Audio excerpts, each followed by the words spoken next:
Some stories don't need monsters to be terrifying. Just a woman who appears everywhere you look, a light that should never be turned off, and something that follows you home from the dark. Tonight, these stories will remind you of one thing: you were never alone. Story 1. The Satellite Images. A friend of mine showed me how to use Google Maps. I'm sure you've seen it. It lets you use satellite images to look at locations all over the world. A few years ago, I was in a car accident.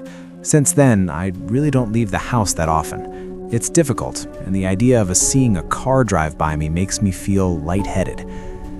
I was fascinated by the fact that I could see all over the world, almost like being there.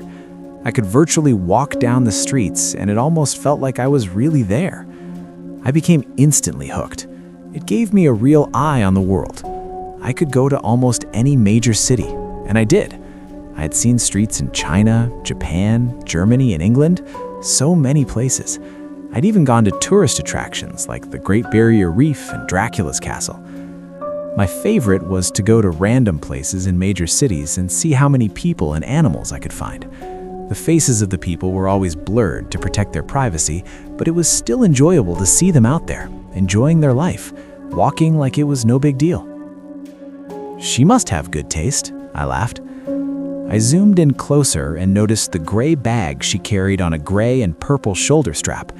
She was walking in a relaxed manner, one hand trailing the wall beside her. I bet if I could have seen her face, I would see that she was smiling.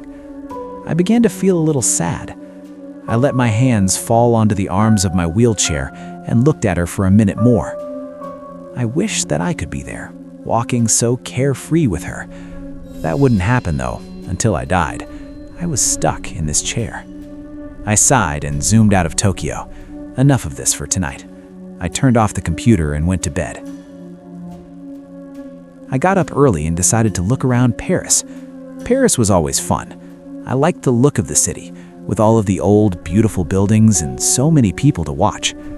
I randomly zoomed to an area and saw a street lined with old brick buildings, a few small shops, and an old tan brick church.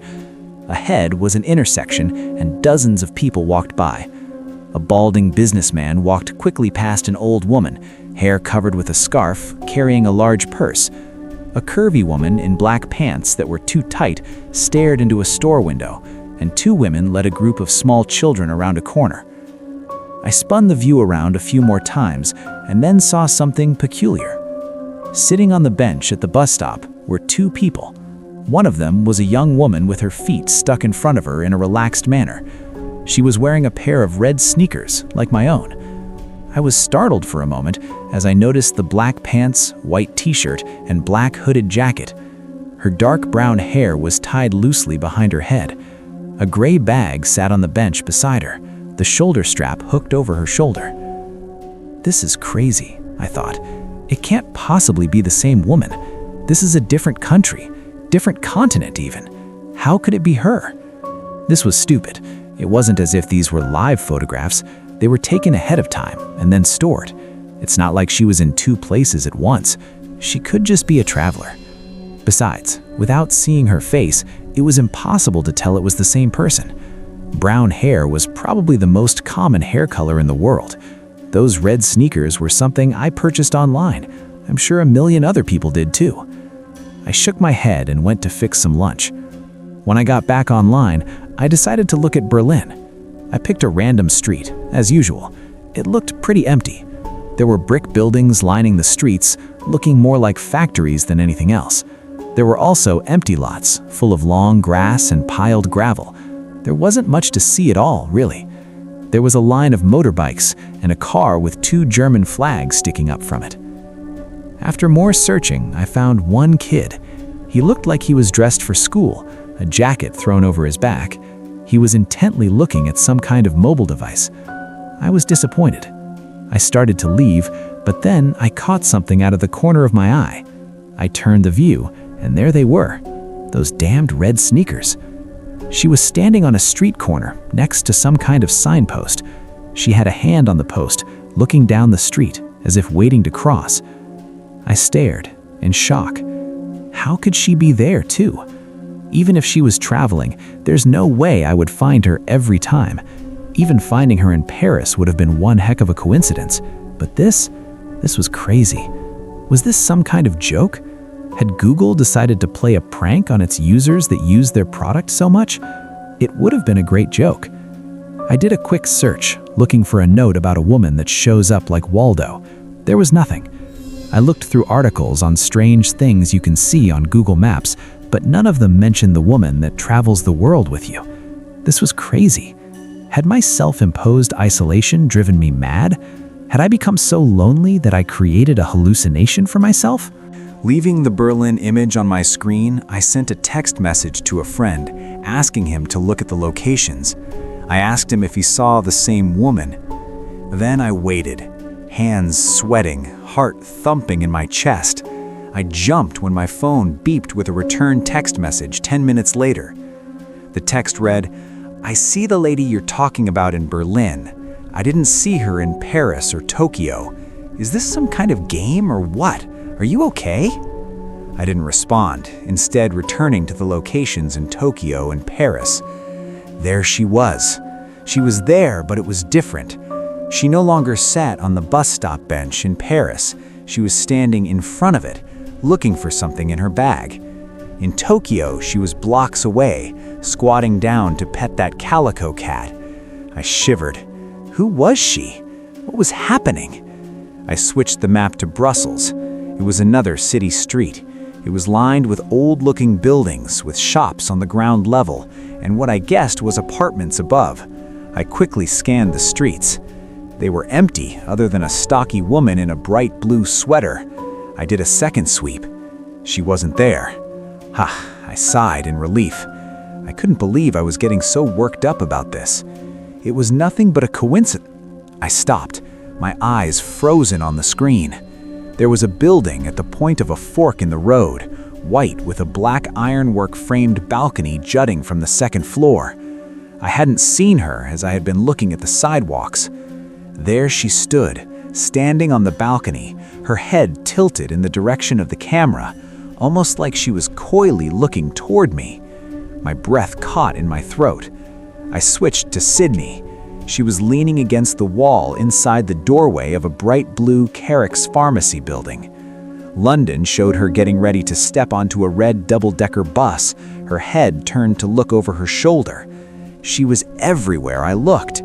She stood on a brick sidewalk on a bridge in Venice. She walked across a yellow-barred crosswalk in Zurich and in Hong Kong.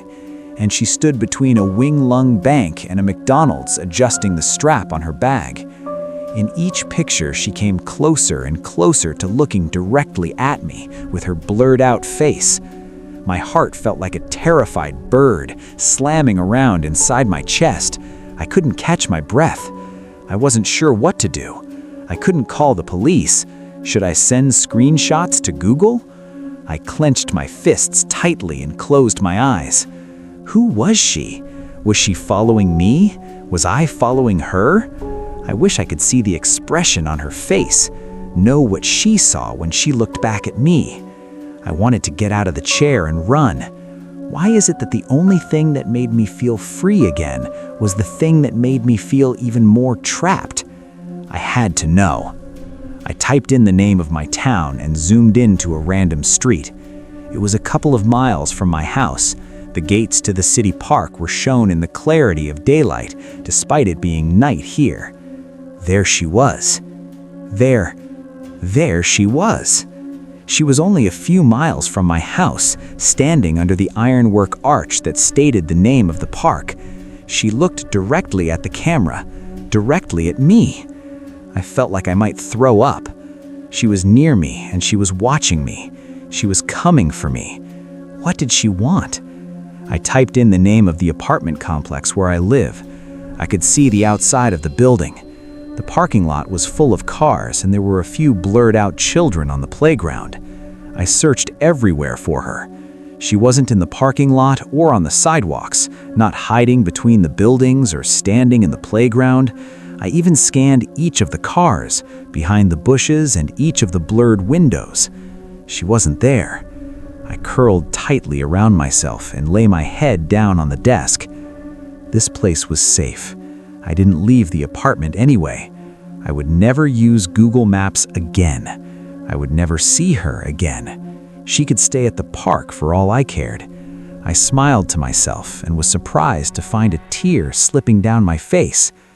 "I'm safe," I said to myself in a whisper. It felt good to hear it out loud.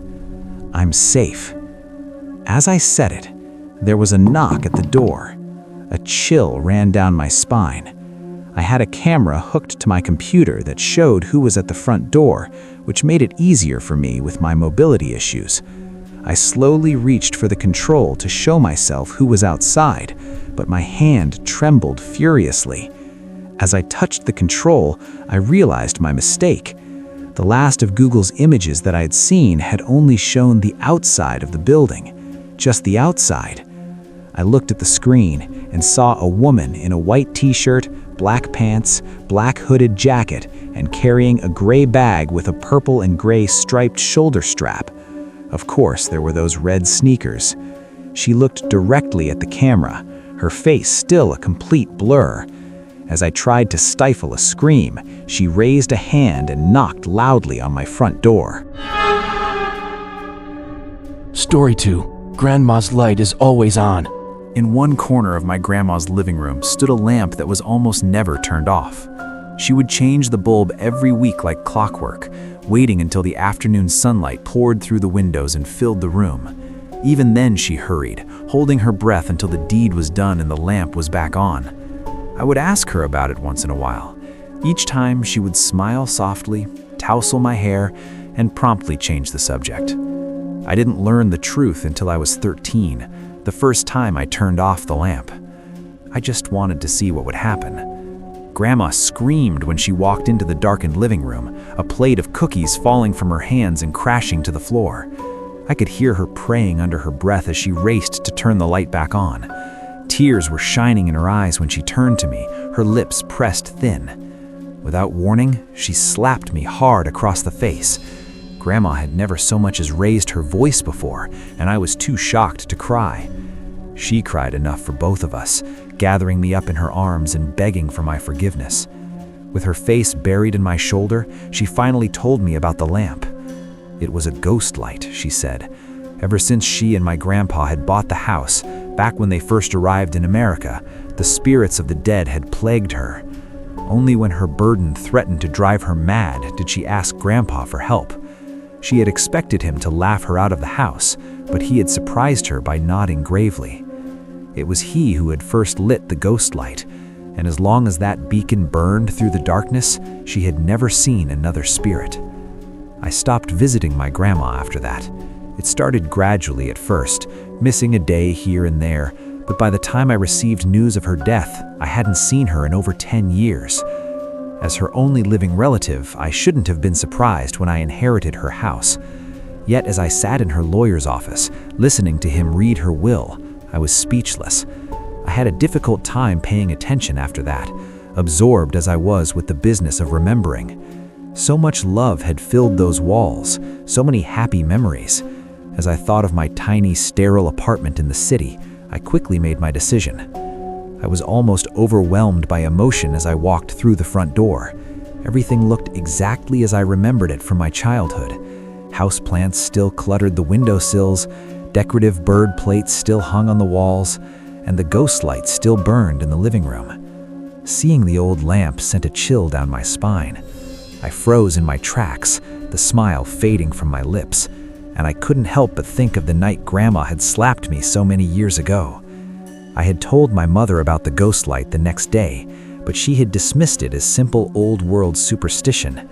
It was the same way when she was growing up, she told me, and I shouldn't worry about it. Still, I couldn't shake the conviction that I had finally seen the true depths of my grandma's lunacy. I ran my fingers through the fringe on the lampshade as I thought, a bloom of sadness darkening my nostalgia. Sighing heavily, I turned the ghost light off with a decisive click. Something woke me later that night. I lay in bed, listening to the darkness, until I heard scratching coming from the living room. Rats were the last thing I wanted to deal with at the moment, and I rolled over with a groan, determined to ignore it until the morning. The scratching continued intermittently, constantly jerking me from the edge of sleep, and I finally had enough. I threw the blankets off me and stormed out into the hall. Moonlight flooded the front of the house, and I didn't bother turning on lights as I made my way to the living room. I knew every inch of the house, even after so many years, and I moved confidently through the dim light. I was furious at having been woken from a dead sleep, and my anger ill-prepared me for what I found. An elderly woman was crouched in the corner, her gaunt back to me. She was scratching at the floor where the walls met, stopping every few minutes to cock her head. A gnarl of dread unfurled in the pit of my stomach. I had no idea how this woman had gotten into my house, and though it was obvious she needed help, it took me some time to summon the courage to approach her. My hand shook as I reached out to gently squeeze her shoulder. I meant to ask her where she lived, who her caretaker was, but the words were driven from my mind when she turned, and I saw her face. Her eyes were solid black, bottomless pits that didn't reflect the moonlight. Her jaw hung impossibly open, unhinged, and the dark tunnel of her mouth spiraled down into her throat. I had a moment to realize who she was, to recognize the familiar map of wrinkles in her face, the curls of her wispy hair. Then, my grandma screamed. I shrieked, stumbling backwards away from the nightmare in the corner. My arms flailed in the air, reaching for the nearest lamp, and my hands touched the ghost light. I yanked the chain, filling the room with light, and she was gone. I never turned the ghost light off after that. After letting the bulb burn out one evening, I began changing it every week just as Grandma had. Eventually, I got married, and luckily for me, my wife was tolerant of my strange fixation on the lamp. The light continued to burn, and I lived my life happily enough. But my grandson has been asking about the ghost light lately. Each time he asks, I smile softly, tousle his hair, and promptly change the subject. For some reason, I can't bring myself to tell him the truth.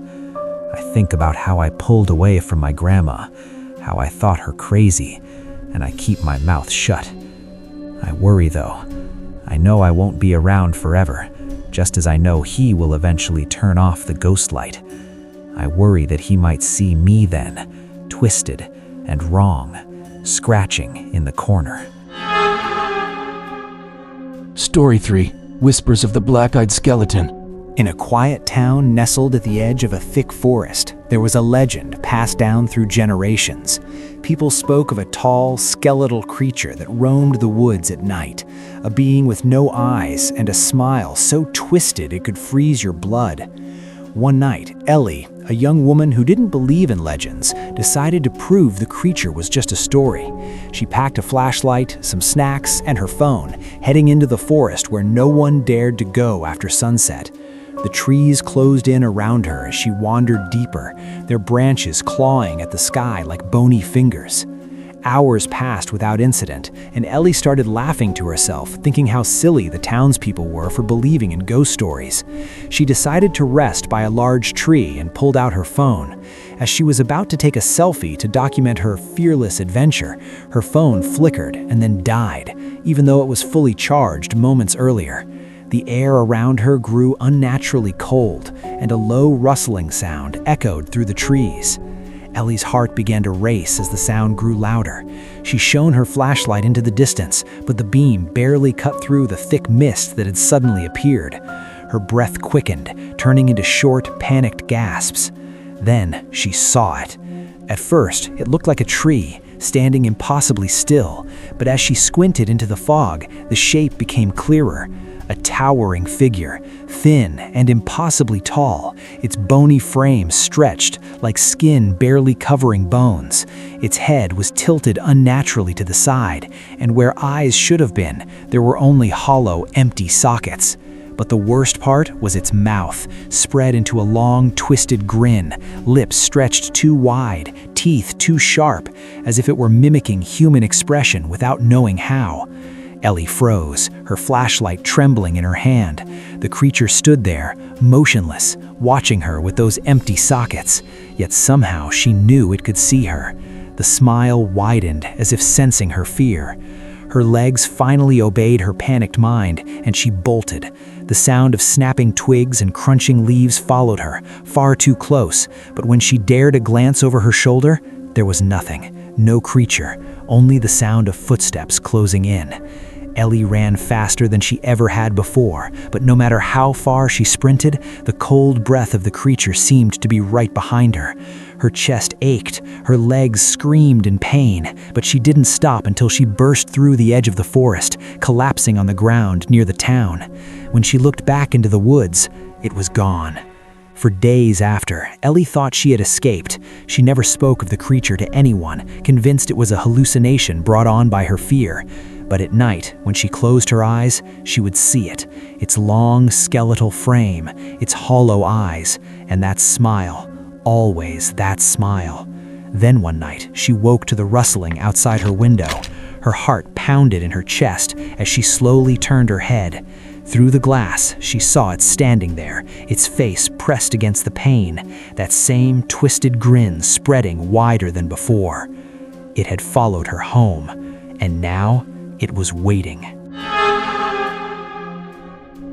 Some stories stay with you, even after the video ends. If one of these followed you into the dark, leave a comment and let me know which one. Subscribe for more true feeling horror. And whatever you do tonight, don't turn off the light.